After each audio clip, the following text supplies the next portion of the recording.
Hey guys, Willie Myette from No Bow Piano, and in case you don't know me, I've written dozens of books on music, I've taught thousands of students, and I've performed around the world, including the famed South by Southwest Festival. Now today, I'm going to talk about why the circle of fifths is bullshit. Now, the circle of fifths has a lot of great qualities to it, right? There's a lot of cool stuff that you could do with it, but in the end, it's touted as this holy grail that musicians should learn.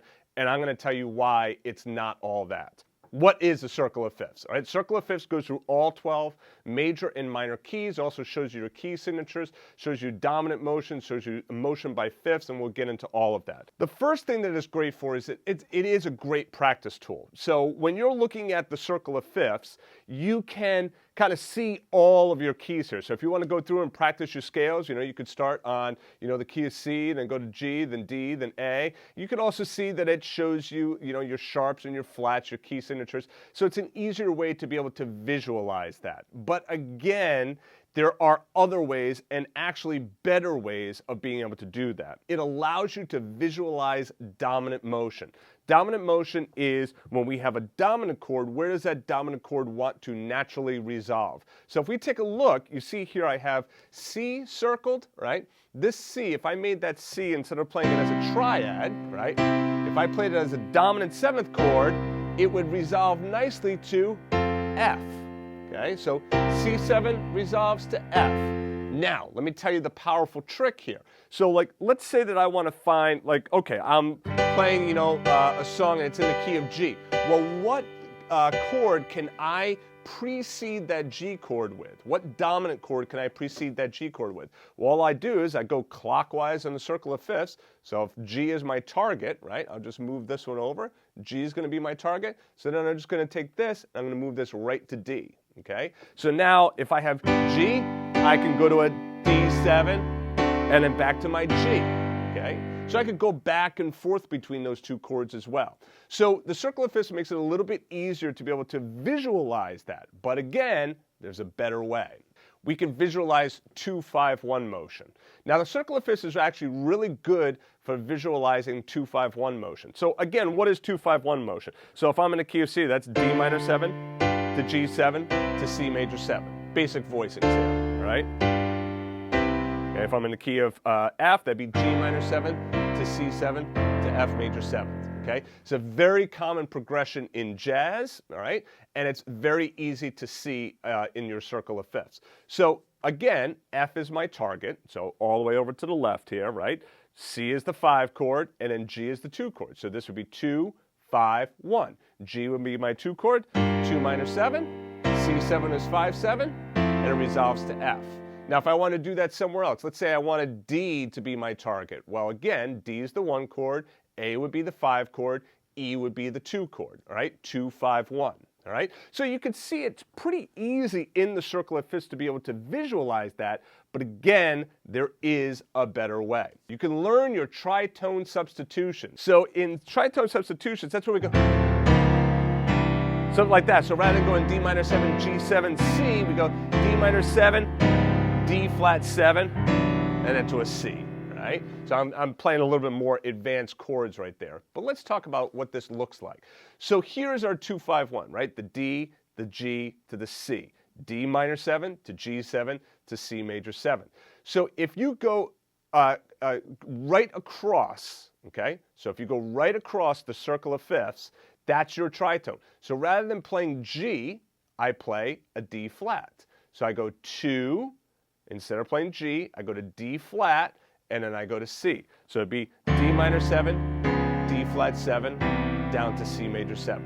D minor 7, D flat 7, down to C major 7th. Again, a nice, cool trick, right? But again, there is a better way of seeing this. All right, now also visualizing minor keys. So on the inside, right, this inside circle, that's all of your minor keys on the inside circle, okay? So here, if I'm in A minor, well, there's my 2-5-1, right? So it's easy for me to be able to see that 2-5-1 progression in my minor key as well, right? There's my 4 minor right there, 5-7, okay? So it's a lot easier to kind of see those minor keys. The last one is it allows you to also create songs easier, all right? Or at least you could visually see how to create a song. So if I stay within this box, I'm going to stay right within that box. You see I got F, C, G, and I got D minor, A minor, and E minor.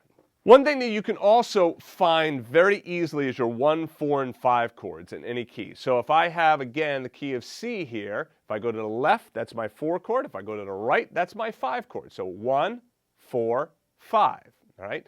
And there's always these little tricks that you could find, like by visualizing the circle of fifths, okay? So, I could play C, F, D minor, A minor, G, back to C. So see, I just kind of walk this right around, right? So now what if I did something like this? C, G, A, F.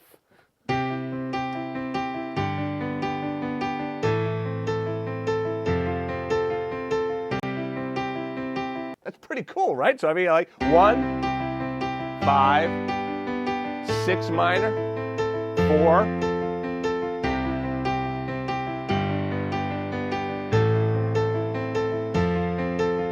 and I could extend that as well. C, right, to G, then go to A minor. What does it sound like if I went to E minor? Oh, that's cool. What? F. All right, now what about D minor? And what about G? Back to C. All right, what if I went C, G, A minor, E minor, F, C, F, G.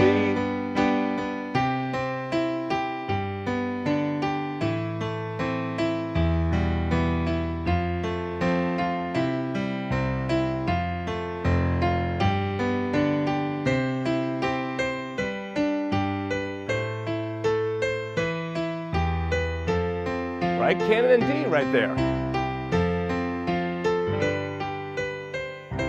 Probably heard that at a wedding. In fact, I played that at my niece's wedding. There, I'm just staying right within that box. I could kind of play around with all of those chords within that box, and I can come up with a whole bunch of different permutations and patterns, all right? Just remember, before you get back to your 1 chord, so in this case I was playing in the key of C, before getting back to the 1 chord, if you want a chord that's always going to take you back to that 1 chord, well, what is it? Remember we talked about that dominant motion? You could play that G chord. You could play it just as a G triad or as a G dominant 7th chord, and it will always resolve you back to that C.